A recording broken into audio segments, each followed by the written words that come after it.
नमस्कार दोस्तों, एक छोटी सी कहानी सुनिए। घूंघट। रिजर्वेशन नहीं मिला और जाना भी जरूरी था, इसलिए जर्नल कंपार्टमेंट में ही घुस गई मैं। फिर जैसे तैसे करके एक टांग पर ही सही बैठने की जगह भी मिल गई। बैठते ही मैंने चारों ओर नजर दौड़ाई। बहुत भीड़ थी और सब एक दूसरे से सट कर बैठे थे। ऊपर से जुलाई की उमस भरी गर्मी। उफ। मेरे ठीक सामने की सीट पर घूंघट से अपने चेहरे को पूरी तरह से ढके हुए एक नवयुवती बैठी थी।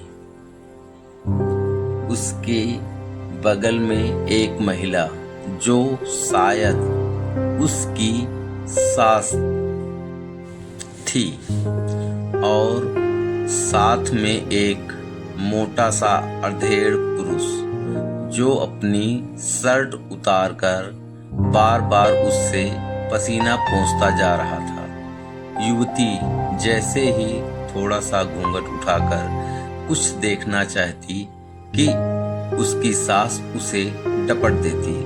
ससुर बगले में बैठे हैं, उनके सामने खबरदार जो घूंघट हटाया। घबराकर वह बेचारी फिर से लंबा सा घूंघट खींच लेती।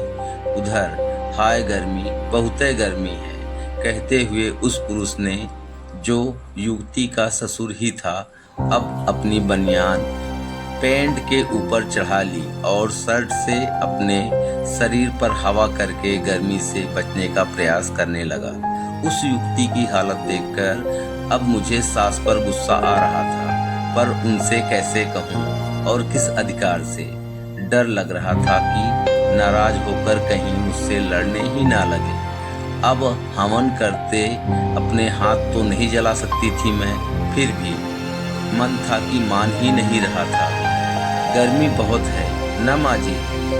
बहुत सोच समझकर मैंने बात शुरू की। हाँ बिटिया, बहुत ज़्यादा गर्मी है। अब ई महीना माँ उमस वाली गर्मी है ना, यही खातिन पल्लू से हवा करते हुए वो बोली। ये आपकी बहू है ना? लगता है अभी जल्द ही शादी हुई है इनकी। मैंने बहू की तरफ इशारा करते हुए बात आगे बढ़ाई। हाँ, अबहिन कुछ है महीना भवा है ब्याह का। ओह, तभी ये इतना लंबा घूंघट किए हैं। पर माँ जी, चेहरा भी नहीं खुला है तो बहुत गर्मी लग रही होगी इनको।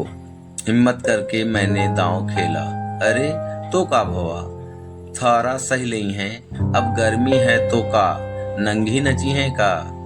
हम पंचे तो अबहिन बुढ़ापे तक घूंघट काढ़त हैं। उनकी आवाज थोड़ा तल्ख हो गई। नहीं नहीं आंटी जी, मेरा मतलब है कि गर्मी की वजह से अंकल जी ने तो अपनी बनियान तक ऊपर कर लिया है। सबके सामने अपना पेट दिखा रहे हैं, लेकिन अगर वो सिर्फ चेहरा दिख जाए तो नंगी कैसे? उन्होंने गुस्से से मुझे घूरा, कुछ ना बोली। फिर अपने पति की उन्होंने गुस्से से मुझे घूरा, कुछ ना बोली। फिर अपने पति की ओर देखा। ए रामू के बापू, कमीज काहे उतारे हो? इतनी भीड़ भाड़ माँ उघारे नीक लागत है का? अब गरम है तो का नंगे घूमियो? चलो पहनो कमीज, पहनो। पति को ऑर्डर देकर अगले ही पल वह बहू की ओर मुखाबित हुई। और दुल्हन, तुमहु तनिक का घूंघट ऊपर सरका लियो। सुनते ही बहू ने झट से अपना घूंघट ऊपर सरका लिया और मुझे देखकर मुस्कुराते हुए अपनी आंखें झपका दी। आपको यह कहानी कैसे लगी हमें कमेंट करके ज़रूर बताएं और ऐसी ही कहानियाँ सुनने के लिए चैनल को सब्सक्राइब करना ना भूलें। धन्यवाद।